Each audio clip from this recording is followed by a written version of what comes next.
গাছের ভেতরে আগুন, বাইরে কিছুই দেখা যায় না, কিন্তু ভেতরে পুড়ছে নীরবে।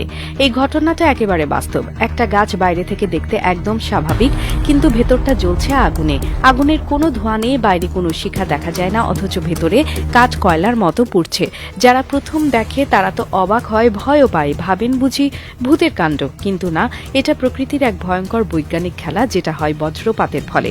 বিজ্ঞানীরা বলছেন এই ধরনের ঘটনা ঘটে যখন বজ্রপাত সরাসরি কোনো গাছের গায়ে না লেগে তার ভেতর দিয়ে বিদ্যুৎ প্রবাহ ঘটায়। অনেক সময় বজ্রপাত গাছের ডাল বা পাতায় না পড়ে সরাসরি তার দেহে ঢুকে পড়ে। তখন গাছের ভেতরের ভেজা কাঠ বা ছাল, যা আর্দ্র ও তুলনামূলকভাবে বেশি পরিবাহী, সেটা দিয়ে বিদ্যুৎ প্রবাহিত হয়। আর এই প্রবাহ এতটাই শক্তিশালী হয় যে তা ভেতরের কাঠকে সঙ্গে সঙ্গে উত্তপ্ত করে ফেলে। এই উত্তাপ এত বেশি হয় যে গাছের ভেতরে আগুন ধরে যায়। কিন্তু আশ্চর্যের বিষয় হলো, বাইরের অংশ তখনও অক্ষত থাকে। এই অবস্থাকে বলে স্মোল্ডারিং, অর্থাৎ ধীরে ধীরে ভেতরে জ্বলা। এটা কোনো উন্মুক্ত আগুন নয়, বরং ভেতরে গুড়িয়ে চলা এক অগ্নিকাণ্ড, যার ধোঁয়া বা আলো বাইরে দেখা যায় না। এই স্মোল্ডারিং অবস্থা দিনকে দিন গাছের ভেতরে বড় হতে থাকে। একসময় দেখা যায় গাছ নিজেই ভেঙে পড়ে, কারণ ভেতরের কাঠ পুড়ে গেছে পুরোপুরি, খালি খোলস পড়ে আছে বাইরে। অনেকে আবার তখন বুঝতেই পারে না যে গাছটা কিভাবে এমন অবস্থায় গেল। এই ধরনের ঘটনা বেশি ঘটে বড় গাছগুলোতে, যেমন ওক, ম্যাপল বা সেকুয়া জাতীয় গাছে, যাদের কাঠ ঘন এবং ভেতরের অংশ মোটা। এই গাছগুলোতে যদি বজ্রপাত একবার ঢুকে পড়ে তাহলে তা সহজে থামে না। অনেক সময় আগুন জ্বলে 2 থেকে 3 দিন পর্যন্তও থাকতে পারে।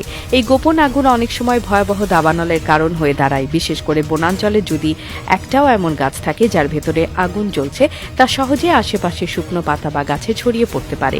আর একবার যদি সে আগুন বাইরে বেরিয়ে আসে তাহলে পুরো বন পুড়ে যেতে সময় লাগে না। এখন প্রশ্ন হলো, এই আগুন টের পাওয়া যায় না কেন? কারণ এটা বাইরে থেকে পুরোপুরি ঢাকা থাকে, তাপ থাকে ভেতরে, আর কোনো ধোঁয়া না থাকায় বা আলো না ছড়ালে মানুষ বুঝতেই পারে না ভেতরে কি ঘটছে। অনেক সময় বনকর্মীরা হিট সেন্সর বা থার্মাল ক্যামেরা দিয়ে এই আগুন শনাক্ত করে। এই ঘটনাটা যেমন ভীতিকর, তেমনি অদ্ভুত ও শিক্ষণীয়। এটা আমাদের শেখায় যে প্রকৃতি শুধু চোখে দেখা ব্যাপার নয়, এর গভীরে এমন অনেক কিছু ঘটে যা আমরা টের পাই না। একটা গাছের ভেতরে আগুন লেগে থাকা মানে শুধু একটি গাছের ক্ষতি নয়, এটি আশেপাশের গোটা পরিবেশের জন্য হুমকি হয়ে দাঁড়াতে পারে।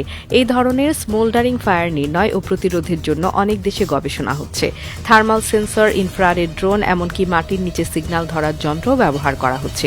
তবুও পুরোপুরি প্রতিরোধ এখনো সম্ভব হয়নি, কারণ বজ্রপাত কখন কোথায় ঘটবে সেটা আগাম বলা যায় না।